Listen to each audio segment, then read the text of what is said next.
Energy flow in an ecosystem, part 3. Today we are going to study the oxygen cycle. Oxygen forms 21% of the atmosphere. It is also present in the hydrosphere and lithosphere. Circulation and recycling of oxygen within the biosphere is called the oxygen cycle.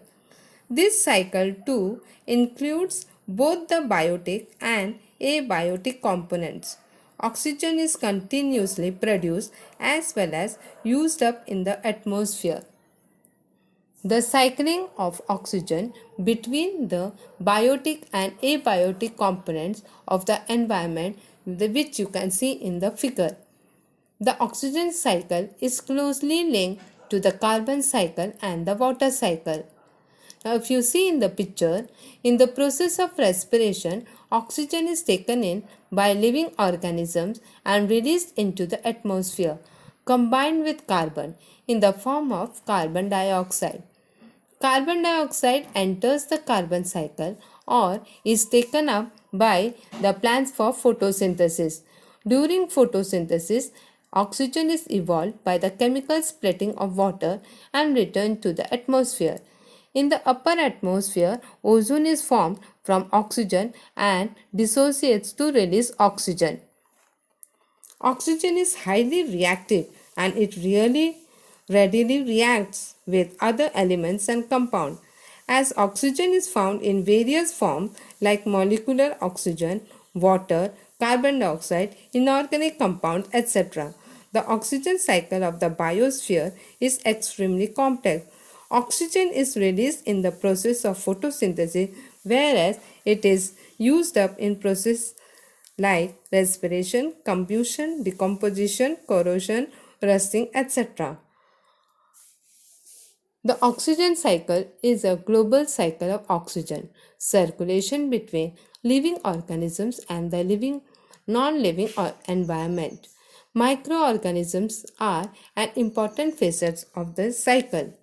There is substantial evidence in the fossil record that the present atmosphere is due to the activity of bacteria, in particular to the bacteria known as cyanobacteria. Originally, the Earth's atmosphere was virtually oxygen free. With the evolution of cyanobacteria, which derive the energy from photosynthesis, with the subsequent release of oxygen, the oxygen level in the atmosphere increased. Over millions of years of bacterial activity, the oxygen content attained the present day level. Microorganisms such as cyanobacteria are thus considered producers of atmospheric oxygen. Microorganisms are also involved in the removal of oxygen from the atmosphere, that is, they are consumers of oxygen. The process of respiration uses oxygen to produce energy. For example, the decay of organic material by microorganisms such as bacteria and fungi that consumes oxygen. The microbial decomposition of process involves numerous species of bacteria and fungi. Some of these releases oxygen. This is how microorganisms also contribute in the oxygen cycle in an indirect way. Thank you.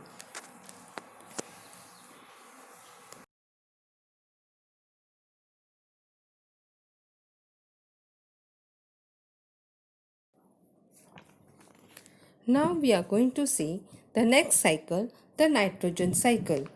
Nitrogen forms 78%, that is the maximum portion of the atmosphere. It is necessary for the maintenance of cycle of nature.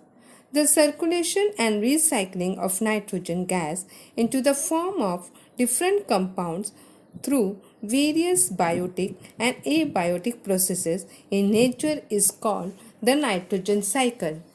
All organisms participate in the nitrogen cycle. It is an important component of proteins and nucleic acids. As compared to other elements, it is inactive and does not easily combine with other elements. Most organisms cannot use the free form of nitrogen. Now, there are four important processes of the nitrogen cycle. The first process is nitrogen fixation, second one ammonification, third one nitrification, and fourth one denitrification. Now,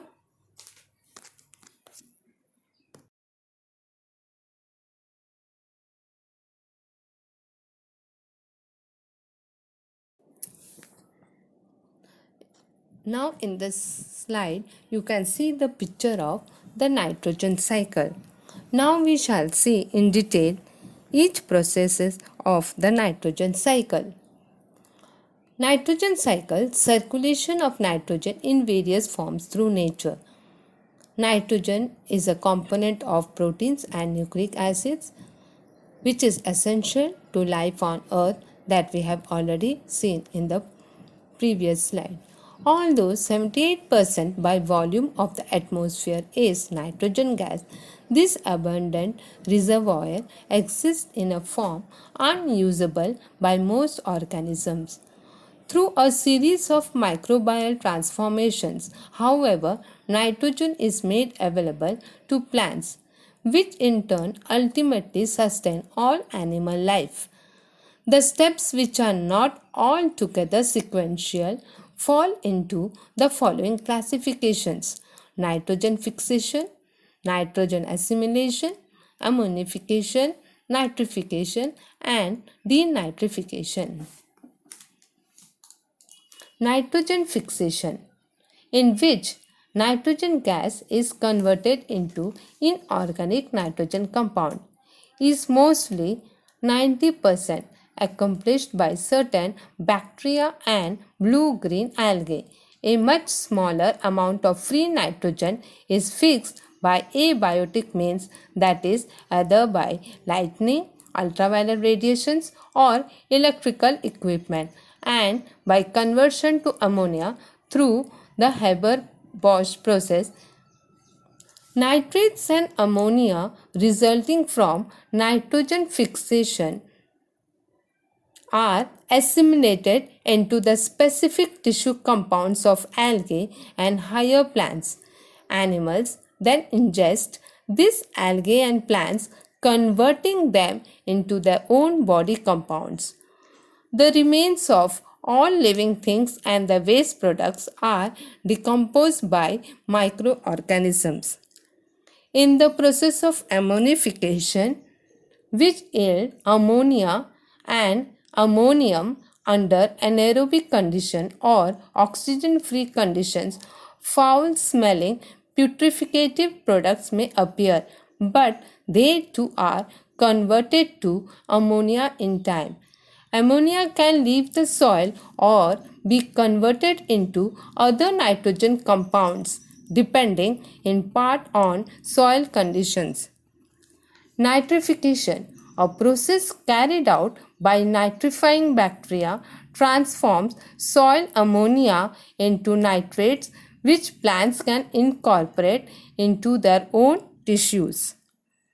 Nitrates also are metabolized by denitrifying bacteria, which are especially active in waterlogged anaerobic soils. The action of this bacteria tends to deplete soil nitrates, forming free atmospheric nitrogen. Now we shall just revise the four processes. Nitrogen fixation, conversion of nitrogen into nitrates and nitrites through atmospheric, industrial and biological processes. Ammonification, release of ammonia through decomposition of dead bodies and excretory wastes of organisms. Nitrification, conversion of ammonia into a nitrite and then nitrate. Denitrification, conversion of nitrogen compound into gaseous nitrogen. Thank you, children.